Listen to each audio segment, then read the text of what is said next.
আসসালামু আলাইকুম বন্ধুরা। আজকে আমি এসেছি পুরান ঢাকার হৃদয়ে দাঁড়িয়ে আছে এমন একটি বিশ্ববিদ্যালয় যার বয়স প্রায় ১৪০ বছরেরও বেশি। হ্যাঁ বন্ধুরা, আজ আমি এসেছি জগন্নাথ বিশ্ববিদ্যালয়ে। চলুন আমার সাথে ঘুরে দেখি জগন্নাথ বিশ্ববিদ্যালয় আর জানি এর কিছু চমকপ্রদ তথ্য। জগন্নাথ বিশ্ববিদ্যালয় অবস্থিত ঢাকার পুরান অংশে, সদরঘাট থেকে একেবারে বেশি দূরে নয়। বিশ্ববিদ্যালয়টির ক্যাম্পাস শহরের সাথে মিশে আছে, যেটা অন্য কোনো পাবলিক বিশ্ববিদ্যালয় থেকে একেবারেই আলাদা। ২০০৫ সালে ২০ অক্টোবর এটি পূর্ণাঙ্গ পাবলিক বিশ্ববিদ্যালয়ে রূপান্তরিত হয়। এর আগে এটি ছিল জগন্নাথ কলেজ।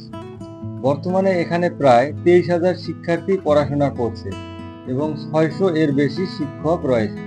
এখানে রয়েছে ৩টি ফ্যাকাল্টি, ৩৬টি বিভাগ এবং বেশ কিছু ইউনিট।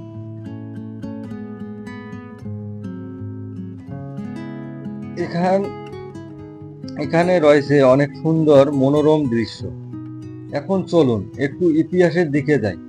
জগন্নাথ বিশ্ববিদ্যালয়ে যাত্রা শুরু হয়েছিল ১৮৫৮ সালে, যখন এটা ছিল একটি স্কুল, জগন্নাথ স্কুল। পরবর্তীতে ১৮৭১ সালে এটি কলেজে উন্নীত হয় এবং ২০০৫ সালে বিশ্ববিদ্যালয়ের মর্যাদা পায়।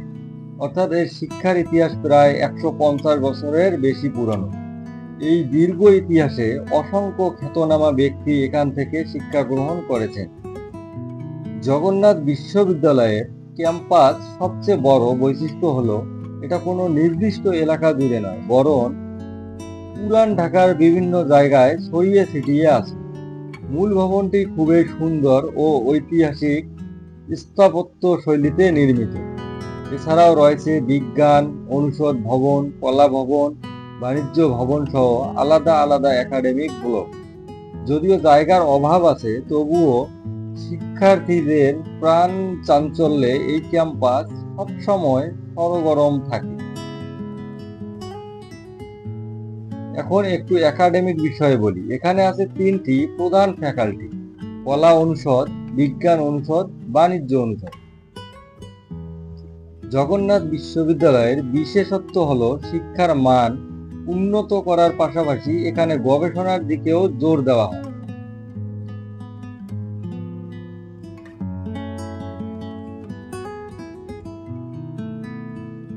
১৯৭১ সালের মুক্তিযুদ্ধে এই বিশ্ববিদ্যালয়ের অসংখ্য ছাত্র শিক্ষক অংশগ্রহণ করেছিলেন। জগন্নাথ বিশ্ববিদ্যালয়ের লাইব্রেরি সমৃদ্ধ এবং এখানে রয়েছে কয়েক হাজার দুষ্প্রাপ্য বই। এক সময় এটি জাতীয় কবি নজরুল ইসলাম এর অধ্যয়ন স্থল ছিল। তাহলে বন্ধুরা, এটাই ছিল আমার আজকের জগন্নাথ বিশ্ববিদ্যালয়ের ভ্রমণের অভিজ্ঞতা। পুরান ঢাকার প্রাণকেন্দ্রে অবস্থিত এই বিশ্ববিদ্যালয় শুধু একটি শিক্ষা প্রতিষ্ঠান নয়, এটা ইতিহাস, ঐতিহ্য আর সংস্কৃতির ধারক বাহক।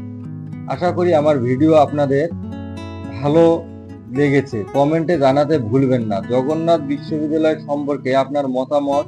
ভিডিওটি ভালো লাগলে লাইক, শেয়ার আর সাবস্ক্রাইব করতে ভুলবেন না। নতুন ভ্রমণ কাহিনী নিয়ে আবার হাজির হব। ততদিন পর্যন্ত ভালো থাকুন, সুস্থ থাকুন। ধন্যবাদ।